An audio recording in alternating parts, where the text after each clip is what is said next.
Nobody takes me. How was the trip? So we, I do have to stick. Oh, thanks. Well, Sarah, yeah,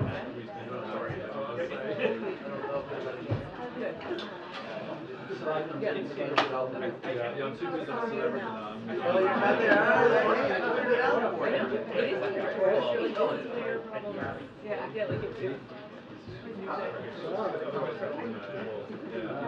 Countdown. No. We know boy girl. So remember, But then I think then more than after. just be dramatic. How she went request. Still dramatic, no matter what. The drama. Confident about this. I feel for her.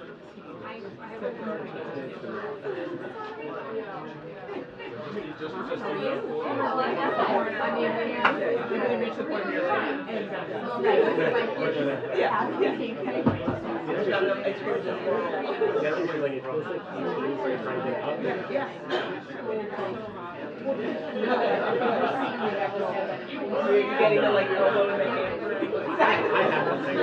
Yeah, it was pretty. She's describing it. What?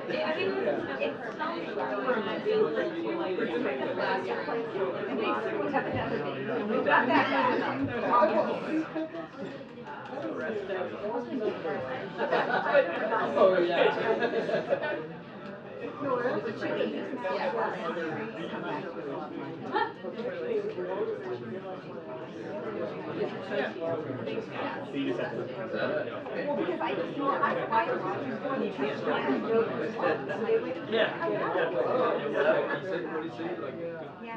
Good job about that. Good job, man.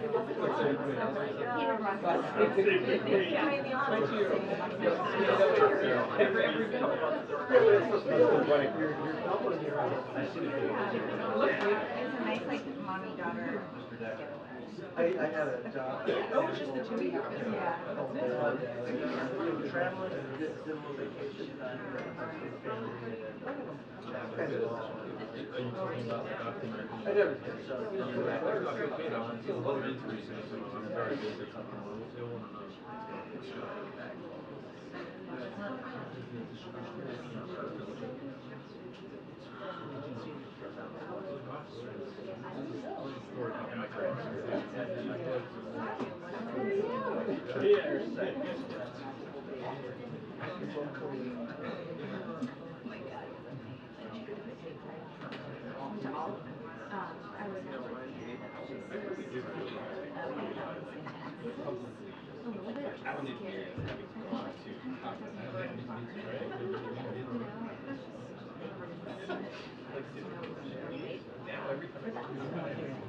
Thinking maybe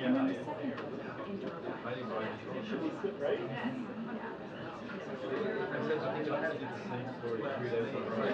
Even if there's a husband son, you know what?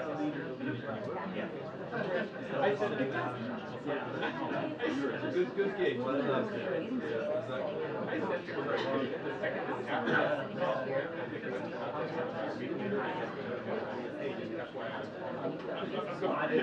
Not feeling anything at all.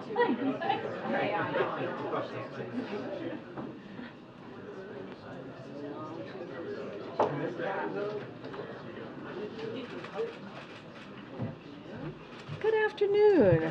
Hello. Welcome back. Wait, nobody likes my outfit? I'm not quite understanding this. It's okay. There might be issues if people start commenting on my outfit. Okay, so first I want to officially welcome Kelly O'Donnell as the new president of the White House Correspondents Association, and thank you to, she's not here, but thank you to Tamara Keith for her partnership over the last year.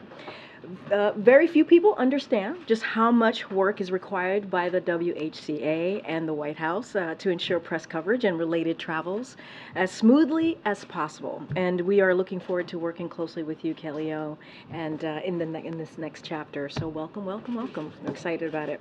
So I have two things at the top, and welcome to anyone who traveled with us abroad. Welcome back. Hopefully you got some rest over the weekend.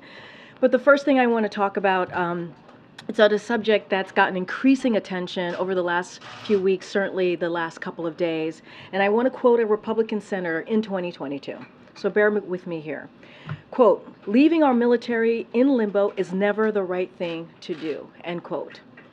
That same senator also said, quote, "Our military isn't a political pawn." The year before, this Republican senator declared, and I quote, "Our job as elected official is to make sure that those who have stepped up to defend our country have the resources that they need to do their job and to do it safely." Strangely, though, that person who said these things seems to have forgotten them, and that person, as you all know, because you've all covered this very closely, is Tommy Tuberville. So right now, Senator Tuberville is hijacking what has traditionally been a bipartisan process, the National Defense Authorization Act. He's also delaying the confirmation of hundreds of qualified and capable military nominees, depriving our armed forces of leadership it needs. The Pentagon is going without a Senate-confirmed Marine Corps commandant for the first time ever in over a century because of this attack on our national security. A cascading effect of delayed promotions threatens to brain drain from the military. And military families do not know where they will live, where spouses will work, where children will go to school. Senator Tuberville himself said in 2021, and I quote, of course, "Military spouses make sacrifices every day for their country. They are the backbones and support systems for our troops, often balancing this with family life, moving towns, and being separated from loved ones." Senator Tuberville from 2021 and 2022 should intervene with 2023 Senator Tuberville, because clearly there's a problem here. And Republican senators need to speak out on behalf of our national security and military families. That's something that you heard from President Biden at his press conference in Helsinki. So I'm just reiterating that. Republican senators need to speak up. Now also have one more thing that I want to share before I turn it over to the Admiral, because we don't get many opportunities to say what I'm about to share, and so I want to make sure that these words come out very clearly, and I'm sure she'll be very shocked that I'm saying this, which is we agree with Majority Taylor Greene, which is not something that we say very often. Over the weekend, the Congresswoman, Majority Taylor Greene, criticized Bionomics as being in line with the FDR's creation of Social Security, Lyndon Johnson's creation of Medicare. She also bizarrely attacked Bionomics because it's reducing poverty in rural areas.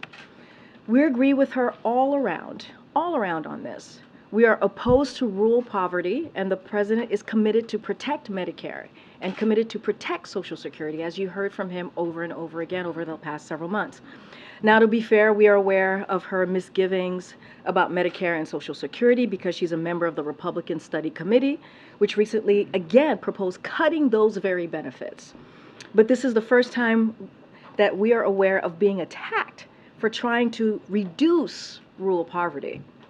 Although we probably should have seen that coming, since Majority Taylor Greene, or Marjorie Taylor Greene, is also trying to repeal the Inflation Reduction Act, policies that are responsible for high-paying manufacturing jobs coming back to her own district. Now, President Biden looks forward to visiting her district, as you've heard him say many times before, to highlight those good-paying jobs and the differences that they are making in the lives of real people on the ground in Georgia. And finally, as I just mentioned, as somebody just talked about his wonderful suit today, the Admiral is here, John Kirby, to take a few questions on some foreign policy news of the day, including Russia's suspension of the Black Sea Grain Initiative, the President's call, as you all know, with the Prime Minister of Israel, and the President's, and also Israel's President's visit tomorrow. And with that, Kirby, the floor is yours. Good afternoon, everybody. So I want to start today by addressing Russia's irresponsible and dangerous decision to suspend its participation in the Black Sea Grain Initiative, which will exacerbate food scarcity and harm millions of vulnerable people around the world. Well, I'm not sure the microphone is working. Yeah, we can't hear you. Same for KJP. Yeah, we can Sorry hear about you. that. Maybe we can. I will contact some. Should I just yell? Yeah. I can do that. You're on deck. Admirals can do that. Is that better? Sounds like it is, no? No, I Yeah? don't think No. so. Okay. Just give us a second. Want to make sure you're heard.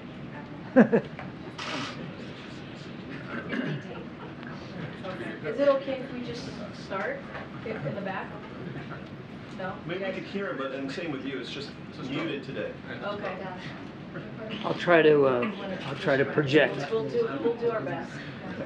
I've had my grandkids for the last 2.5 weeks, so projecting is something I'm good at right now. I want to start today by addressing Russia's irresponsible and dangerous decision to suspend its participation in the Black Sea Grain Initiative, which will exacerbate food scarcity and harm millions of vulnerable people around the world.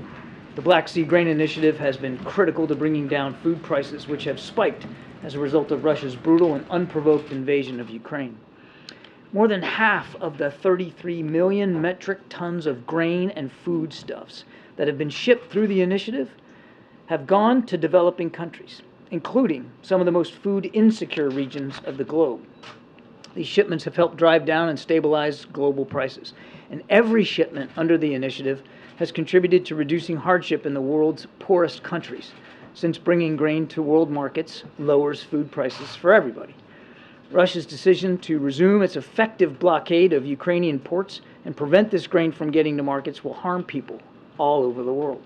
Russia will be fully and solely responsible for the consequences of this military act of aggression.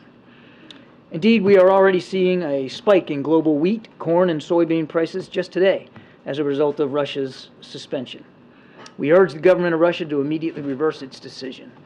Meanwhile, the United States has and we will continue to work with other countries to enable both Russian and Ukrainian grain to reach the rest of the world, including by ensuring that our sanctions do not target, contrary to Russian propaganda, they do not target Russian food or fertilizer, and we will continue to support Ukraine's efforts to get that grain to markets that desperately need it, even if that's through other routes. A lot of work to be done here. This is a deeply regrettable and, as I said, a dangerous decision that we urge Mr. Putin to reverse. Now, just quickly, a readout on the President's discussion today with Prime Minister Netanyahu. They obviously talked about a broad range of global and regional issues of mutual concern. The President underscored his ironclad, unwavering commitment to Israel's security, and he condemned recent acts of terror against Israeli citizens. The two consulted on our close coordination to counter Iran, including through regular and ongoing joint military exercises. They noted that the U.S.-Israel partnership remains a cornerstone in preventing Iran from ever acquiring a nuclear weapon. The President stressed the need to take measures to maintain the viability of a two-state solution and to improve the security situation in the West Bank.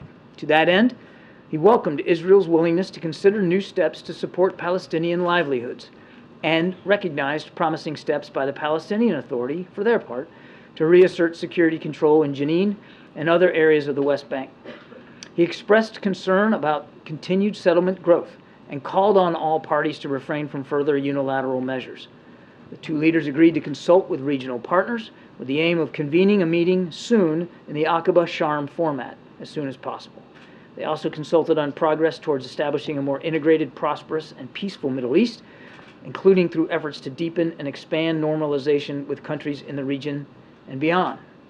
Finally, President Biden reiterated, in the context of the current debate in Israel about judicial reform, the need for the broadest possible consensus, and that shared democratic values have always been and must remain a hallmark of the U.S.-Israel relationship. That takes questions.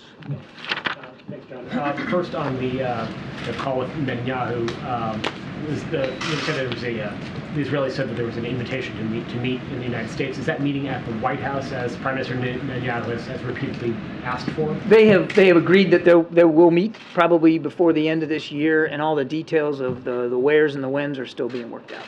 And then separately on the Black Sea grain deal, assuming Russia doesn't lift this effective blockade, what other options are there that the U.S. can facilitate to get that Ukrainian grain out there? Is there additional resources that the U.S. can send to Ukraine, ship it out via rail? Yeah. Or is it really just at the mercy of Russia here? Well, look, to some degree, Russia does have a huge amount of responsibility here. By allowing, or in the previous months, allowing ships to leave through the Black Sea along an approved route.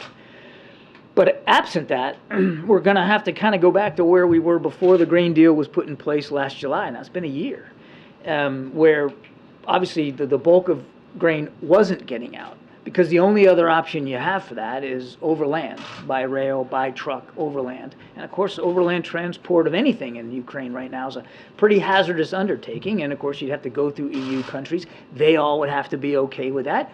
They have farmers and farms that they have to be concerned about for their own economies. So it's more cumbersome, less efficient, certainly not as an effective way of getting all that grain out of Ukraine. And that's why before the grain deal was put in place, food prices were going up. The developing world, the so-called global south, was suffering under food scarcity. So, I mean, I don't want to stand here and promise you that we'll be able to fix everything as a result of this decision by Russia. We'll do the best we can. We'll continue to work with allies and partners to find new ways to get grain out.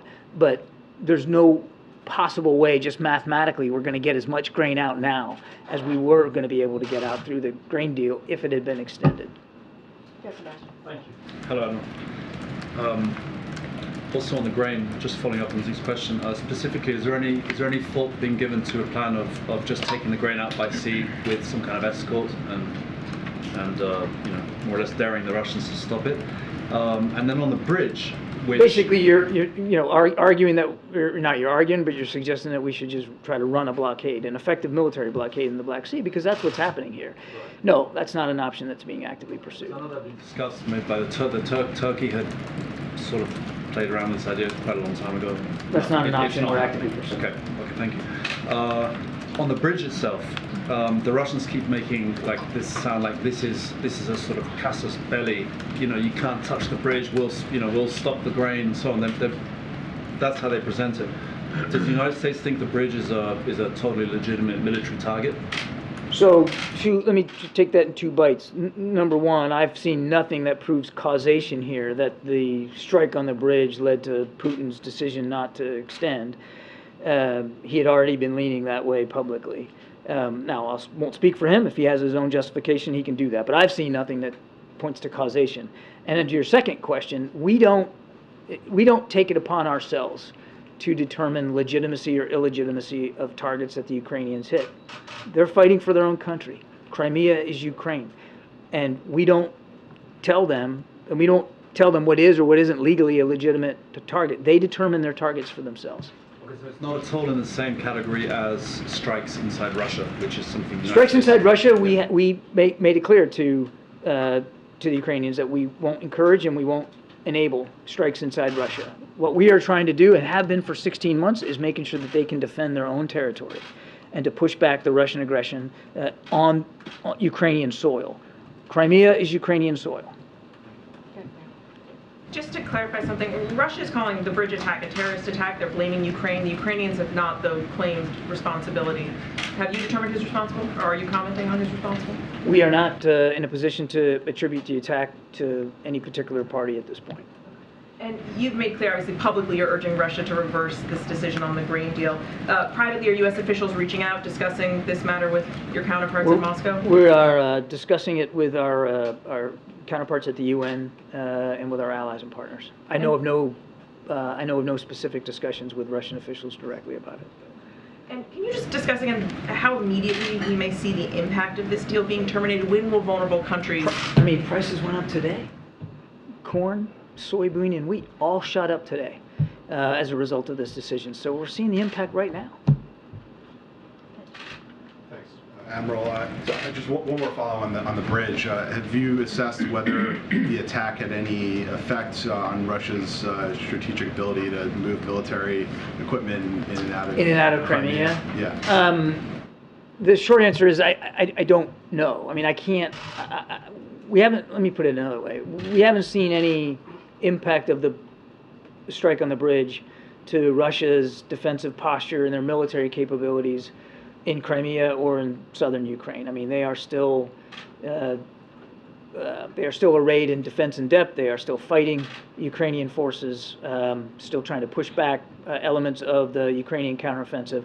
I think it's just too soon to know whether that attack on that bridge is going to have any significant military impact on their ability to continue to fight this war. And yes, it provided land access, terrestrial access to Crimea, but the Russians have many, many, many other ways of providing logistics and sustainment to their troops in Ukraine. So my hunch would be that this won't have a dramatic effect on them. Just another on Israel. The Congresswoman Jayapal said that Israel is a racist state. She later walked that back, but there's been one in a number of comments from some Democratic lawmakers about Israel, and just wondering if the White House had any response to those comments. Well, we saw that she apologized, and we're glad she did. We think an apology was the right thing to do for those comments. I think, as you saw from my readout of the call with Prime Minister Netanyahu, and you'll see this tomorrow when the President gets a chance to meet with President Herzog, our commitment to Israel is ironclad. And we're going to make that clear and consistent every chance we get. Karine, thanks, Kirby.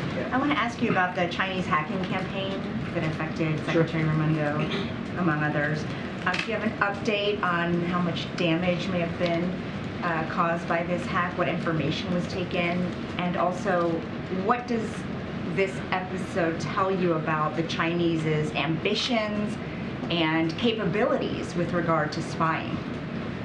Okay, there's a lot there. So just let me set it up here. It's important to remember what this was. It was an intrusion into Microsoft Cloud services on an unclassified level. And this intrusion allowed the hackers to get access to some email traffic, particularly that is the main concern here, of various government officials and agencies. The reason Microsoft knew about it was because we told them about it. We found it and alerted them to that.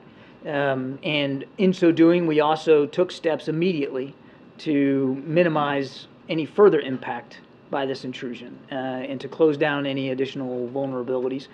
We're going to continue to evaluate the cyberspace environment in the wake of this to make sure that those fixes are in fact doing the job that we expected them to do, and that we're still protecting our vulnerabilities through cloud services and through unclassified email. So we're mindful of this. I think it's important to remember that our systems get attacked, and we're fending off intrusions every day. I mean, from a variety of state and non-state actors. Cyber resilience and cybersecurity is a paramount concern for the president. You know, we've just recently released a brand new cybersecurity strategy for the country, and certainly for the government, that we think will have a positive impact on our ability to operate much more effectively and much more safely in that space. Now, as for the attribution, we're not in a position right now, and I don't have an update for you on the investigation to give. We're not in a position to independently verify attribution, but we have seen nothing that would cause us to dispute Microsoft's finding that it was a hacking group out of the PRC. So you just said that you fend off these attacks every day, but in this case, you didn't fend it off, and all the things you talked about were reactive, not proactive. So are you doing enough to proactively prevent the Chinese or another government from gaining access into our, government emails? We work at it every single day. Does that mean that you can prevent every single attack of every single nature? No. I mean, unfortunately, sometimes they get through, but it's not for lack of trying. And this isn't the kind of thing that you fix and walk away from. It's the cybersecurity is something you got to stay on top of every single day, because the environment literally changes, sometimes by the hour. So, I mean, I think everybody understands that. It's something we're working at very, very hard. Thank you. Courtney in the back. Thank you. A bipartisan group of senators and members of the House introduced a new Afghan adjustment bill. I know that you've supported that concept in the past. Can you talk about whether you support the newly introduced bill and what you're doing, if so, to get it passed?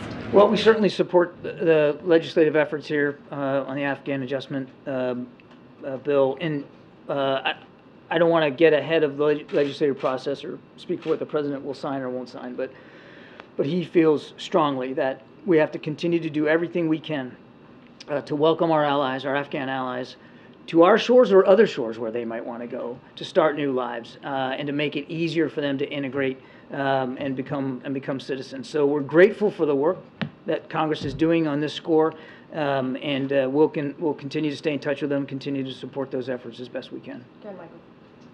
Admiral, thanks. The president had not invited Bibi Netanyahu to the United States since he came to power again in Israel. There'd been a lot of talk about the message that was intended to send, the delay in inviting him.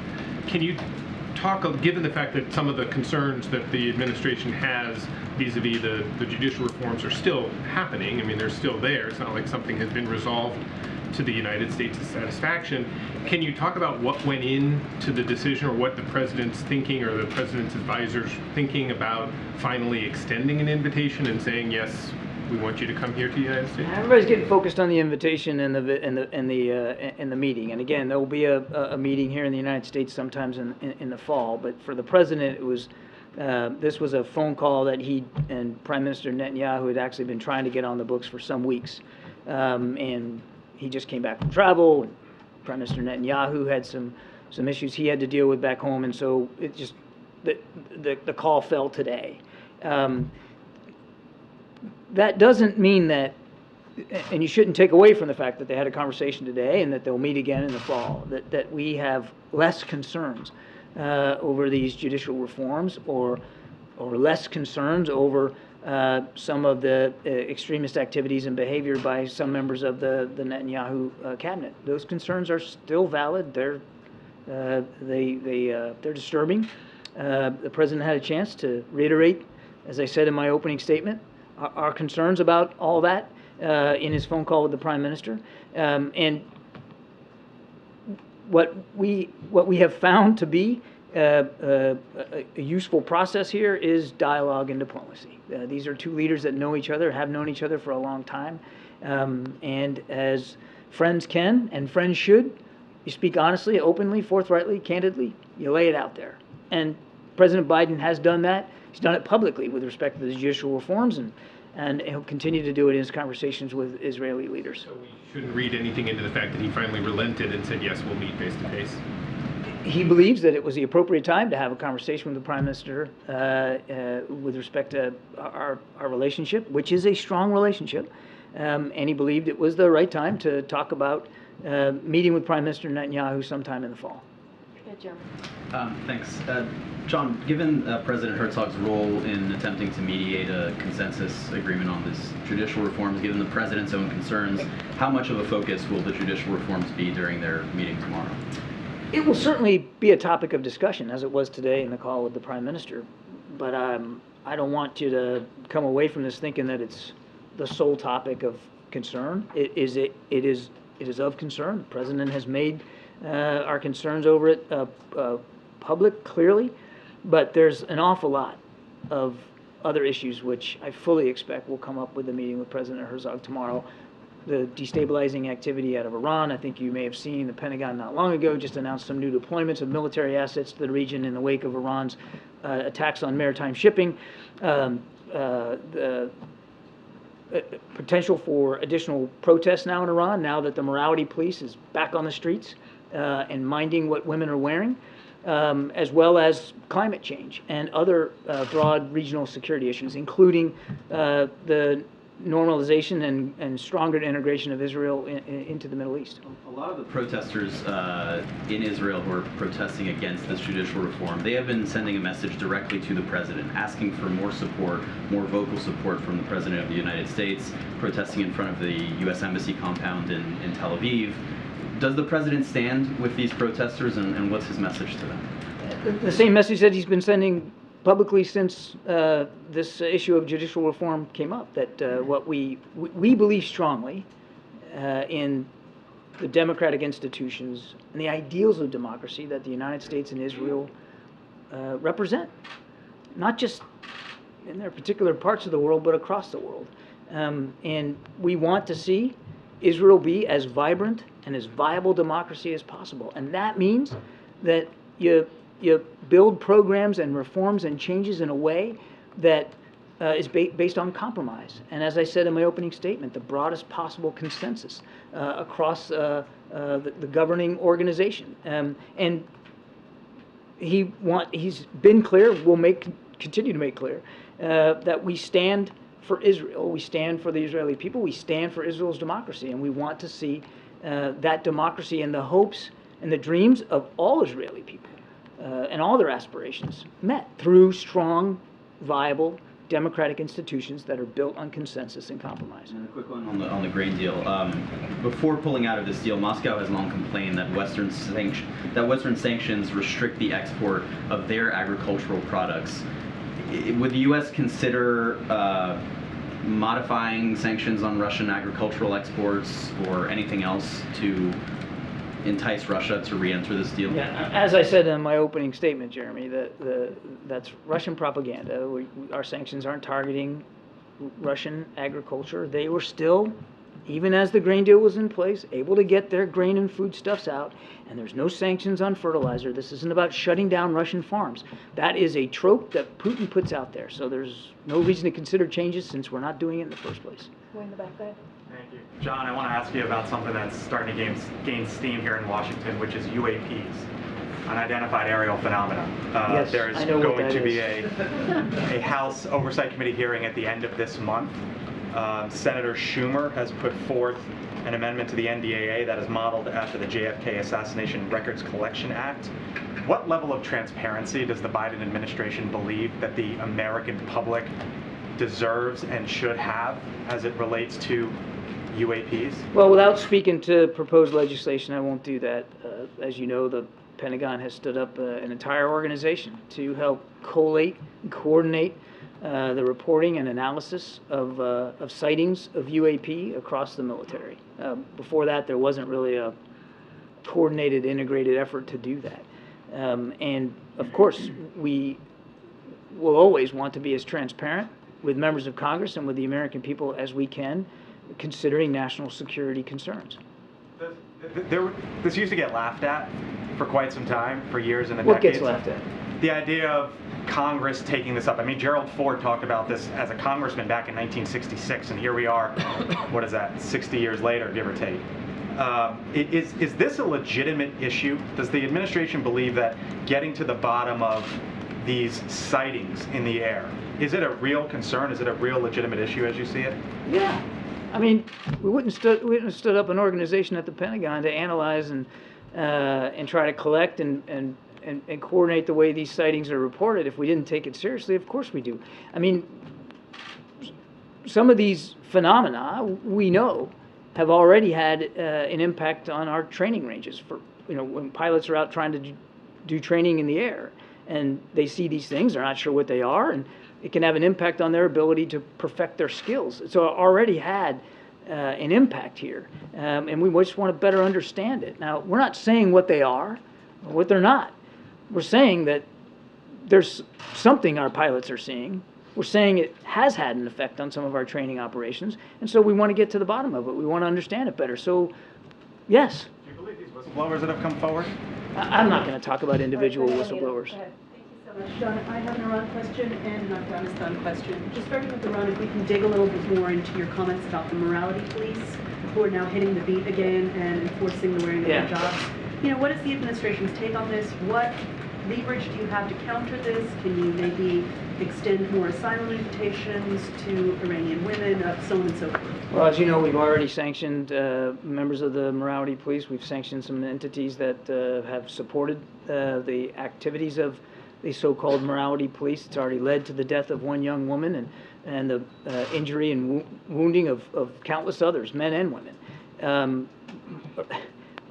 Iranian women should be able to decide for themselves how they're going to observe their faith and how they're going to dress in public. And nothing's changed about our stance on that.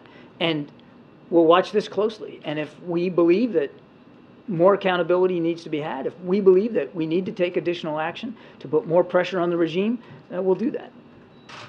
On Afghanistan, Pakistan says the presence of Afghan refugees in Pakistan has created instability. They've accused Afghanistan of harboring anti-Pakistani militants, and they threatened to take action against them in Afghanistan. I'm just curious, what is the White House's stance on this, and does the White House plan to use some of that over-the-horizon capability to assist them in targeting these individuals? We've seen no indication that Afghan refugees in Pakistan or along that border are guilty of acts of terrorism. And we're grateful to Pakistan for the incredible generosity that they have extended to so many Afghans who are just looking for a safe and secure place to be. And we'll continue to work with Pakistan as we have on their legitimate terrorism threats and their challenges in counterterrorism. I'm not going to speculate about an over-the-horizon event or not. I mean, the president's been clear that we're going to take seriously our ability to improve our over-the-horizon counterterrorism capability, and we'll use it effectively as we need to use it. John, the Treasury Secretary said of the hacking attack that she has concerns. The U.S. has expressed those concerns to China, but nevertheless, we intend to deepen our discussions with China and increase our engagement. Doesn't that send the message to China that they can keep getting away with this? No, the message it sends is that the way you handle tensions, the way you deal with disagreements, the way you best deal with issues like this, assuming it's I'm not in a position to attribute this, but assuming this is a PRC hacking group, is engagement, is being able to have candid, forthright conversations and hold each other accountable for behavior as appropriate. Let's not get ahead of the investigation. FBI is still working on it. I don't think we should get ahead of that. And if there needs to be, as Jake said yesterday, if there needs to be accountability, then we'll execute accountability. But that doesn't mean, even if it is a hacking group from the PRC, it doesn't mean that you torpedo an entire bilateral relationship, the most consequential in the world, militarily, economically, politically, because of one act. You deal with it, you hold people accountable as appropriate, but you still got to work on making sure this relationship, this competition, and it is a competition, Jackie, is handled responsibly. Why is it an if there needs to be accountability, though? Shouldn't someone be held accountable for hacking cabinet-level officials in this administration? Of course. My answer to that was if it's, in fact, a PRC hacking group, and that was the context of the question, but yes, of course. Was Gina Raimondo the highest level official to be hacked? Was she the only cabinet level official? Secretary Raimondo? Yeah.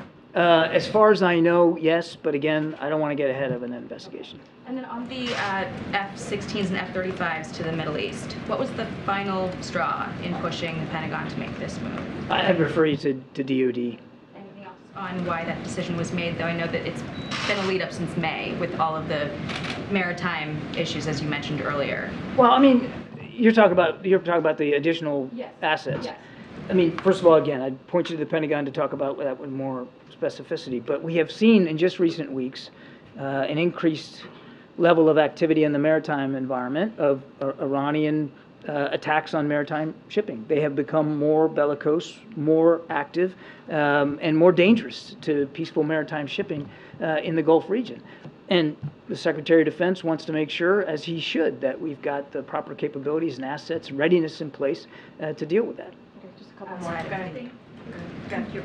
So on Tunisia, this weekend, Libyan border guards have rescued dozens of migrants, including children who have been left in the desert by Tunisian authorities without water or food. Human Rights Watch accused in a report Tunisia of carrying out collective expulsion of sub-Saharan migrants. The United States have a pretty strong relationship with Tunisian authorities, so have you been talking to them? What's your message to the Tunisian president? You know, I really don't have a good sense on that today. I'd refer you to our colleagues at the State Department. Thanks, Karine. Kirby, there's an FT report that for the past decade, millions of U.S. military emails containing highly sensitive information have been misdirected to Mali due to a typo with .ml instead of .mil. A Dutch tech entrepreneur who's been managing the country domain has been warning about this for the past decade, and Control over that domain returns to the Malian government on Monday. They're a Russian ally. So what is the administration doing to deal with this issue and prevent our sensitive military data from potentially falling into the hands of a Russian ally? And how is this allowed to go unaddressed for the past decade despite warnings? I would first point you to our colleagues at the Department of Defense. This is really more for them to speak to. As I understand it, they have now for quite some time have in place a tool that stops outbound emails that don't have the .mil at the end from going.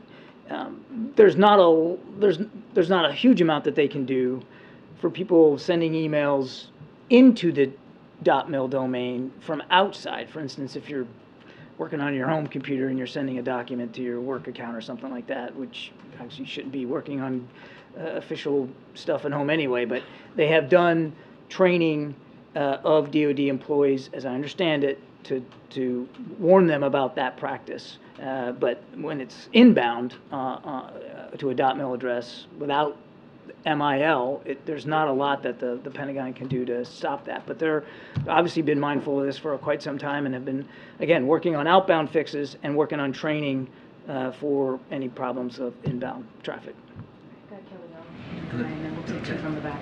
There is a meeting tomorrow from an emissary of the Pope with the President, Cardinal Zuppi, about humanitarian issues with Ukraine and so forth. Are you able to preview that at all? And is there any particular urgent event that is having him travel from Italy to meet with the President? The Cardinal's coming at the specific request and as an envoy of the Pope to have discussions here about the war in Ukraine, specifically about humanitarian concerns in Ukraine. As an example, the thousands and thousands of Ukrainian children that have been shipped off to basically concentration camps in Russia or Russia-occupied territory, and we look forward to having those discussions.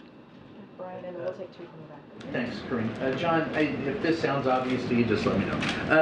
In speaking with members of the DoD today, they say if Russia was successful on the battlefield, that we wouldn't see this they wouldn't instigate a blockade. I'd like to know if you agree with that, and if so, how weakened do you think Russia is? And as an ancillary to that, could you just upgrade us on the Wagner Group and any lingering effects that's had on the Russian military? Well, there's a lot there, Brian. I can't, I won't even pretend to get inside Putin's brain on why he's made this, as I said, reckless decision on the grain deal. It's completely irresponsible. And whether it's related in some way to how poorly they're doing in Ukraine militarily, or whether, as in Jeremy's question, it's related more to grievances that he has conjured up about Russian agriculture, I don't know. We just know that it's reckless and irresponsible, and we want them to change their view on this. As for how the counteroffensive is going, the Ukrainians have said themselves they're not going as fast or as far as they would like. This is tough. I mean, we knew it was going to be hard when we were talking to them months ago about this, and it's turned out to be hard. The Russians have had months to dig in and to be entrenched, defense in depth, and defense is the stronger form of war. They're taking advantage of that as the Ukrainians try to go on the offense now for really not the first time, but certainly the first time in a long time throughout the 16 months of war. And they're running into effective defenses, including significant minefields. And it's hard enough to go through a minefield, whether it's a maritime or terrestrial minefield, all by itself. And when you're being shot at and shelled, which they are, it's particularly hard. So we're just going to keep stay focused on making sure that they have all the tools and capabilities that they need. And I don't know if I completely answered yet a third question. Yeah, well, do you see any lingering effects because of the Wagner Group? I mean, is there any... No. I mean, no. We don't know where all these guys are. We think some of them may still be in Russian-occupied territory in Ukraine. We know some have gone to Belarus. We've seen reports that some have gone to Africa. I mean, there's still a viable group here. And they're still doing some pretty bad things. But whether or not what happened with Mr. Prigozhin has had a dramatic impact on the war in Ukraine, I would have to say it's too soon to know right now. And the short answer is, in terms of the counteroffensive, we haven't really seen a major impact. All right, go ahead, Phil, and then Raquel, and then we're gonna. Thank you, Karine. The administration has been critical of Senator Tuberville with his holds on military promotions because of social policy and saying that he is harming military readiness. On the flip side of that impasse, and this is something that Republican lawmakers have raised, why is the new DoD policy on abortion critical to military readiness? I'm really glad you asked that question. No, I mean, I really am. 1 in 5 members of the U.S. military are women, 20%. We're an all-volunteer force. Nobody's forcing you to sign up and go. People volunteer to go. You raise your right hand and you say, I'm gonna do this for a few years or even for my life. And it might cost me my life to do it. And when you sign up and you make that contract, you have every right to expect that the organization, in this case the military, is going to take care of you, and they're going to take care of your families, and they're going to make sure that you can serve with dignity and respect, no matter who you are, or who you love, or how you worship or don't. And our policies, whether they're diversity, inclusion, and equity, or whether they're about transgender individuals who qualify physically and mentally to serve, to be able to do it with dignity, or whether it's about female service members, 1 in 5, or female family members being able to count on the kinds of health care and reproductive care specifically that they need to serve. That is a foundational, sacred obligation of military leaders across the river. I've seen it myself, and it matters because it says we're invested in you because you are being willing to invest in us. You're investing your life, your family's livelihood with us. We owe you that back in return. I had a chance a couple of weeks ago to meet with some military spouses here at the White House. Some were active duty members, some were spouses, all were women. And 201, they told me, that abortion laws in this country that are now being passed are absolutely having an effect on their willingness to continue serving in uniform or to encourage or discourage, in this case, their spouses from continuing service. So if you don't think there's going to be a retention and a morale issue, think again, because it's already having that effect. I have a son in the Navy. I think you all know that, and son-in-law too. They're both stationed down in Norfolk on destroyers. You know, and they're proud to keep serving their country in the Navy, but you know, the Navy told them where to go. You go where you're told. That's the way orders work.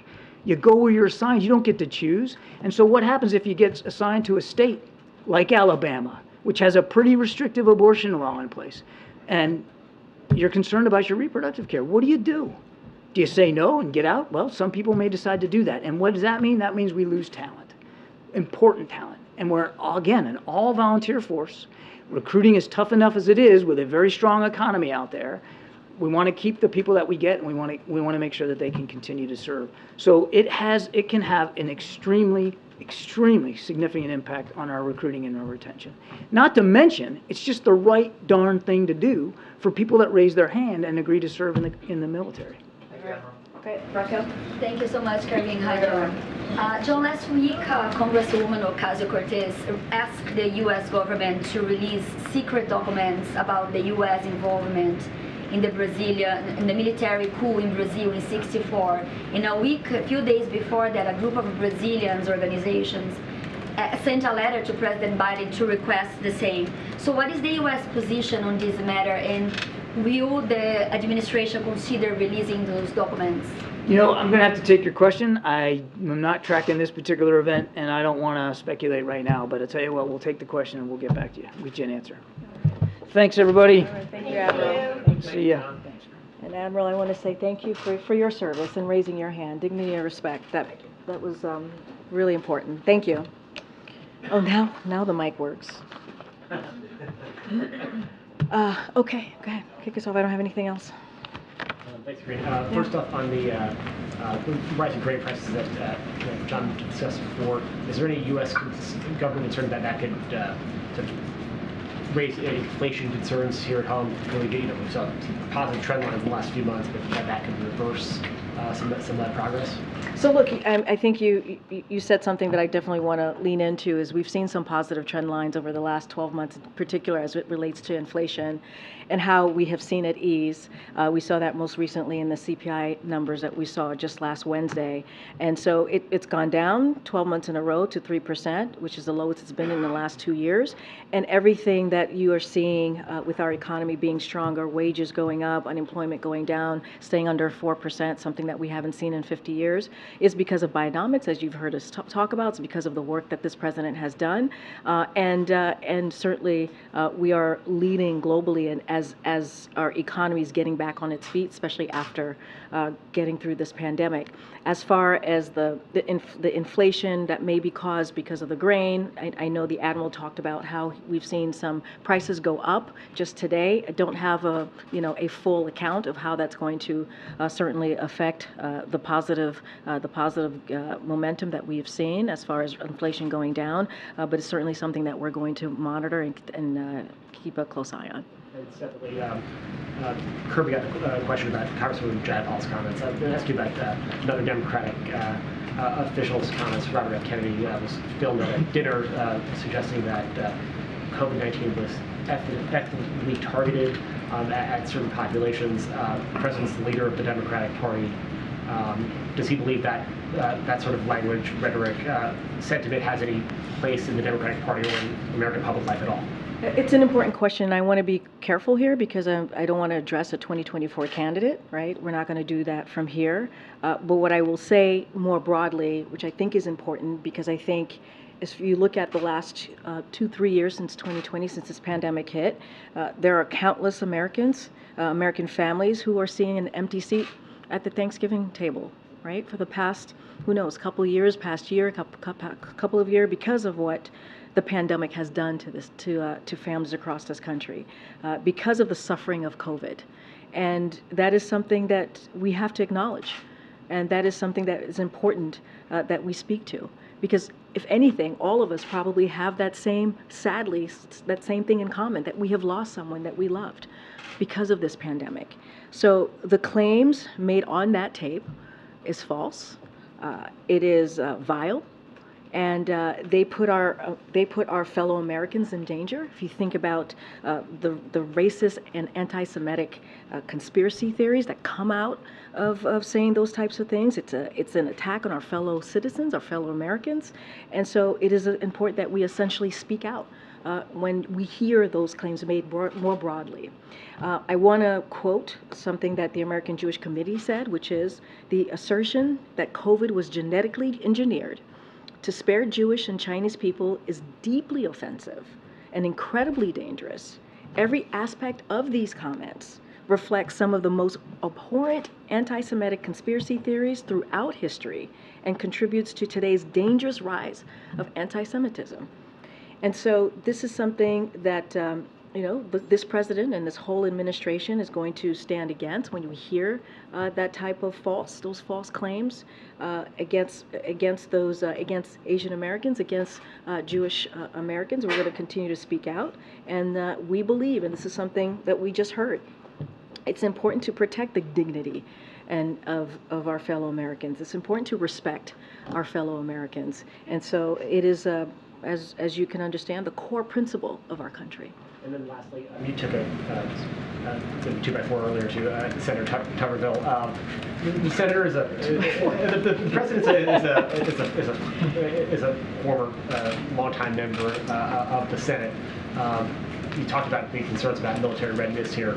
At what point, why have we not heard the president call on his colleagues, many of them his friends, to end the process of holds and change the Senate, the way Senate works and go around Senator Tuberville here, because it's that important. In Helsinki, the president spoke to Republicans in the Senate, speaking up against this, right? No, totally understand that, but we're talking about one person, right? One person who's holding this up, which is Senator Tuberville. He is the one holding this up. You have to have that ability to hold this up. I mean, that's what we're seeing. We've been talking about this, Zach, for weeks.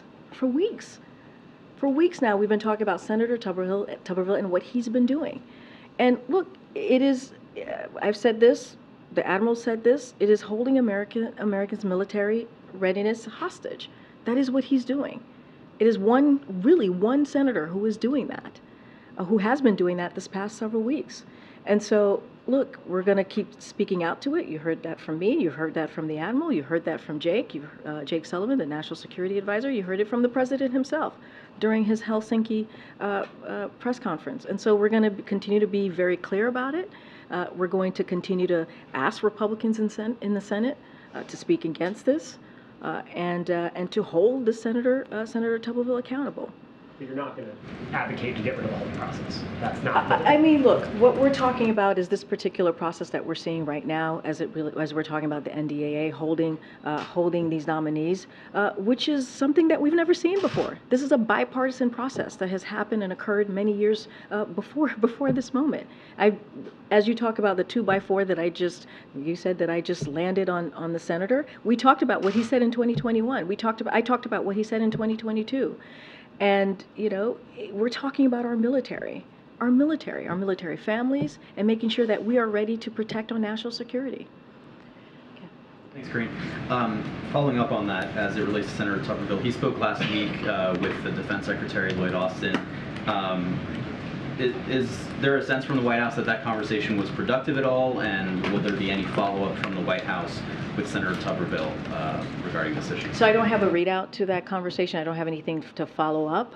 But clearly we have been, if not communicating at a podium, certainly communicating through members of this administration. I just don't have anything else to share beyond that conversation. As it relates to the NDAA, is the White House confident that once this legislation goes to conference, that most or all of these kind of conservative wish list items that made it into this bill will not be in the final version of the bill? So what we believe and what we have said, and I believe Jake Sullivan said this yesterday as he was making the rounds on the Sunday morning show, is that this legislation will never get to the president's desk.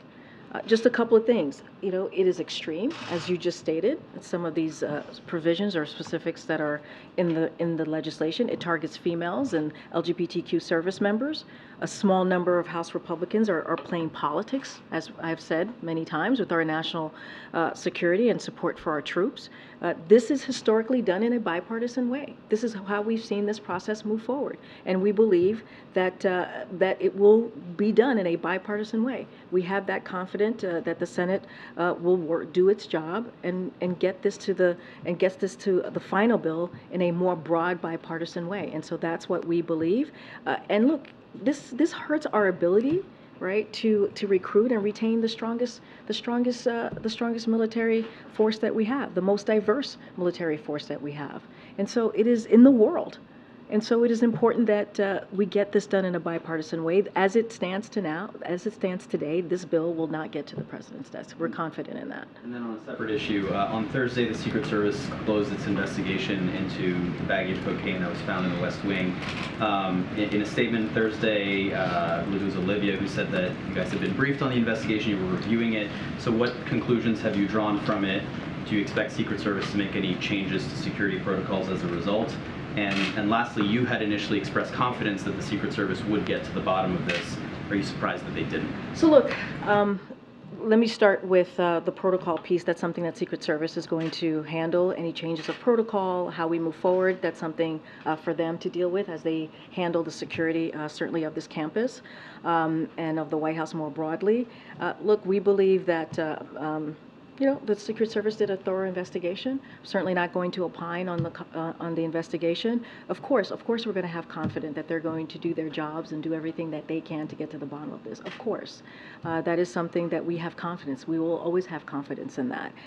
But as you've just stated, we've been briefed on the outcome, and in their public statement, as well as the Secret Service have said, there is hundreds of visitors that traveled through this area where the cocaine was found across that weekend.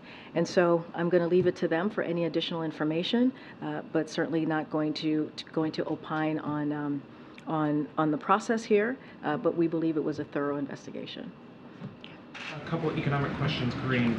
Does the White House support the aims of the entertainment industry workers who are on strike right now? So look, the president believes all workers including the writers, including the actors, they deserve a fair pay, right? And they deserve fair benefits.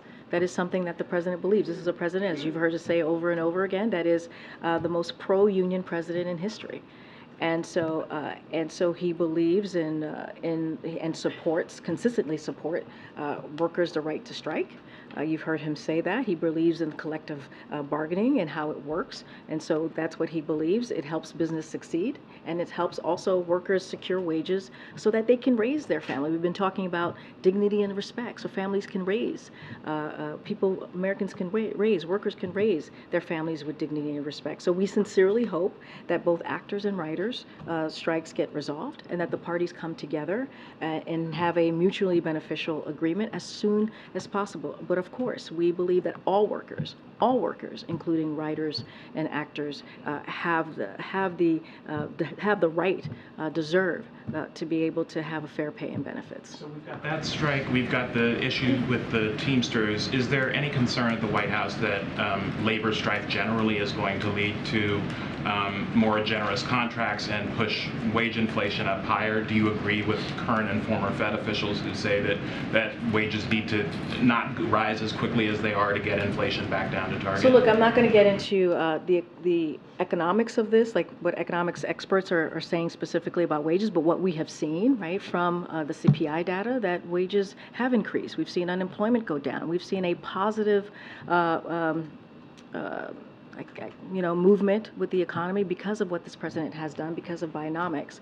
I will say this, again, this president believes in that workers have the right to strike. They have the right to ask for fair wages, for fair benefits. He believes in collective bargaining. He thinks that's an important tool that works. And so this is very much a pro-union president. So he's certainly not going to get in the way of that. He's going to continue to make sure that he's protecting that and speaks to that. But as it relates to the economy more broadly, what we've seen from the data is important as well. What we've seen from what the president has done with his own policy is indeed working. When you think about more than 13 million jobs created, when we see wages going up, when we see unemployment going down, that's important. That's because the president has made it a priority to make sure that we have an economy that works for all, that builds an economy from the bottom up, middle out. And that's what you've seen from every policy that this president has put forward. And just one more on that. The president had a tweet out last night saying that real wages for the average American worker are higher than they were before the pandemic. That tweet has now been annotated with a message from the platform saying that is not factual, and that they have some stats and some charts footnoted along with that. Do you welcome that kind of contestation from tech platforms? We disagree. Do you have any? Well, we disagree because we're looking at the data from February of 2021, and what we've seen is that wages have gotten stronger, have increased. We've seen that Bionomics has been really helpful in getting to make sure that we build an economy that leaves no one behind. What we've seen from the beginning of this administration with the American Rescue Plan, making sure that we're dealing with COVID. We're just talking about COVID and what the president has been able to do to deal with an issue that turned our economy upside down, that took the lives of many Americans. And because of this work that this president has done, and also what Democrats were able to pass very early on, we've seen an economy that's now growing. And so that is how we're going to continue to move forward, make sure that, again, we have an economy that works for all. And are you able to share that information with Twitter, given the judicial? Sure, we're happy to do that. Okay. Go ahead. Thanks, Karine. Just one follow-up on UPS. The Teamsters president specifically urged the White House not to intervene in the case of a strike using the Taft-Hartley Act. Will the White House promise not to intervene if workers, in fact, do go on strike? So look, anytime we hear, there are these discussions, we want to ensure we're playing a constructive and productive role, right? That's how we kind of move forward here. As you just stated, the Teamsters have asked us to not get involved, to intervene, and hopefully the two sides can reach a mutual agreement and come to the table and do that collective bargaining that I was just talking about. We'll continue to be in touch with both parties constructively, support any efforts to reach a solution. But again, we are confident that both sides are going to come to an agreement, and continue to have a constructive presence as we continue to stay in touch. So that's our role that we see playing moving forward. Yeah. Thanks, Karine. First, following up on the cocaine, you said that it was very important to President Biden that the Secret Service get to the bottom of who brought it into the White House. So can you just talk about his reaction when he learned that the investigation did not end with a suspect? No, and I appreciate the question. Look, I'm just not going to opine on this, not going to get into specific on this. We believe the Secret Service did a thorough investigation. We've been briefed of the outcome.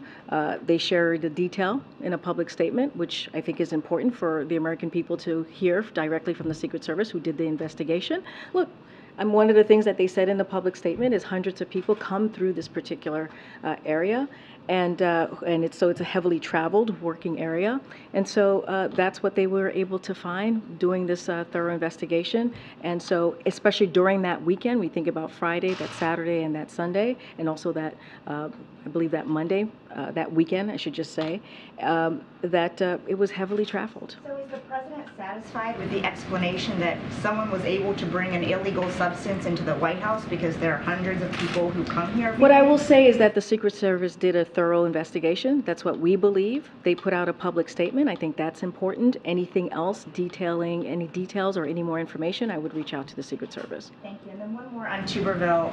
After President Biden made those remarks in Helsinki, the senator said that there's no chance of changing my position if we don't sit down and visit. So why doesn't the president sit down with him and try to hash this out? Why does this senator continue to do something that has been done in the past in a historically bipartisan way? Why? Why make this political? Why politicize and make it partisan? That is something that this Senator Tuberville, to be specific, has done. And it's hurting our military readiness. So this is actually a question, we're not the problem here. We're not causing this. This is the senator who's causing this. He's causing something that has never been done before. Historically, this is done in a bipartisan way. So he's holding this up, or has been holding this up, and this is a question for him. So just to be clear, when the president said that he would sit down with Tuberville if he thought there was any possibility he would change his ridiculous position, that was the president saying no.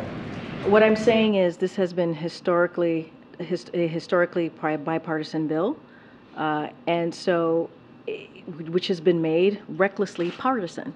That's what I'm saying, and it's hurting our ability to recruit. It's hurting our ability to retain the strongest and most diverse military that we have in the world. That's what he's doing. And so that is a question for him to answer. Thank you. I'm just going to try and call us. Go ahead. Thank you. I'm wondering what the administration's priorities are for the Farm Bill and anything specific related to nutrition. So I don't have anything to update you on the Farm Bill or anything related to nutrition. I would have to go back to the team and get back to you on that. Just don't have anything new to share at this time. Get it. Yeah, thanks, Karine. So the Penn Wharton budget model recalculated costs based on the new rules for the student loan forgiveness. The model now says that those rules will cost an additional $475 billion over the next 10 years. I'm just wondering when the president will unveil a plan that actually reduces spending. So look, just a couple of things, because as it relates to and you're talking about the student loan? The student loan forgiveness. The new rules from the Department of Ed. So look, the Department of Education, they estimated this particular piece to cost about $156 billion over the next decade. And the reason why we were able to do this, the reason why we believe this is being done in a responsible way, and let's not forget, we can afford to give middle-class Americans, middle-class families, a little bit of breathing room, as you hear from this president over and over again. And so, and it's because the progress that we have done to make sure that the deficit is coming down. And that is something that the president has done. Let's not forget, the first 2 years, the deficit has gone down by more than $1 trillion. And that is the end of deficit reduction because of Bionomics, because of the work that he's been doing. That's spending coming off. The deficit's actually increasing according to the CBO. Well, look, what we have seen is it's gone down over $1 trillion, right? And he has done this in a responsible way. And so he has done reduction. As we look at the deficit, it has come down and done so more than any other president has been able to do in their first 4 years of the administration. And so that's important as well. And so he's taken policies that have been responsible, that has made sure that it doesn't add to the deficit, that it actually decrease the deficit. And you've seen that if you think about the Inflation Reduction Act, you've seen that over and over again in historical pieces of legislation that he's put forward. Let me ask you about EVs. Ford just cut the price of the F-150. Cox Automotive is showing that dealerships now have a 92-day supply of EVs on their lots, which is about twice the average for a gas-powered car on their lot. Is this the marketplace speaking, saying that people don't want this transition as quickly? So look, I've seen that same study. A couple things that I also want to make sure that folks know about. The EV sales hit a record high last quarter and increased nearly 50% from the same time last year. So that's important to note. And EV prices are actually down 20% per year over year on average, with EVs that are eligible for the Inflation Reduction Act credit seeing high demand. So we're seeing a lot of high demand here, which matters as we're looking at this study. And because of what this president has done, and the congressional Democrats, as we think about the Inflation Reduction Act, sales are going up. Costs are coming down. That's important to note. It's also good to see that after a couple of years where it was hard to find electric vehicles, they are now readily available for consumers. So, that is also important as we move forward with the Inflation Reduction Act, as we move forward in implementing a very historical piece of legislation that's going to deal with climate change, that's going to create record jobs, right? Good paying union jobs. All of these things are coming out of the work that this president and Democrats have been able to get done. Okay. Thanks, Karine. I saw there was a report that President Biden and Senator Sanders are meeting with labor organizers today at the White House. I was wondering, I guess, one, if you had any details on that, and two, if the president has any plans to raise the senators' his decision to hold up the president's NIH nominee while the two are at the White House together. So a couple things about the president and senator. They're going to drop by a White House meeting with young workers, organizing unions in a variety of industries, many of which have not traditionally been organized. Workers participating in Monday's meeting include employees of Starbucks, minor league baseball, Bluebird, and Sega. During Monday's meeting, the president and Senator Sanders are expected to congratulate organizers for the work they've done to lead a resurgence of labor organizing across the country and discuss his belief that worker power is essential to growing the economy from the middle out and bottom up. So administration officials, just a few of them who are going to be joining the president and the senator, it might have happened already, is Acting Secretary of Labor Julie Su, White House National Economic Council Director Lael Brainard, and White House Director of Government Affairs Tom Perez. And so those are going to be the folks who have, I think this already happened, joined the president and the senator. And I think he might be going to the sticks at some point to take your questions. And were there any plans to raise the concerns about the NIH nominee? That part I can't speak to what was brought up in the conversation that he may have had with the president, but I can tell you about this meeting that occurred moments ago. Okay, go ahead. A White House official last week said that they hoped Senator Sinema would change her position on the nomination of Julie Su. Did Senator Sinema tell the White House she would oppose the nomination?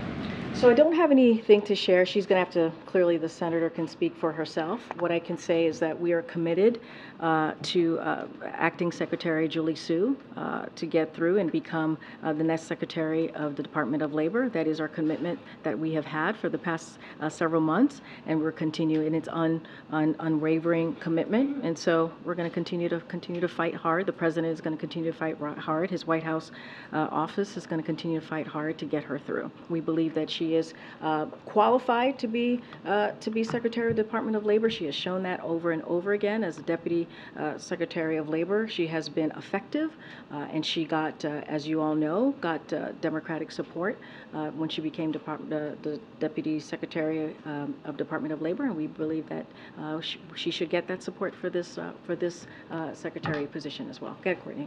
Thank you.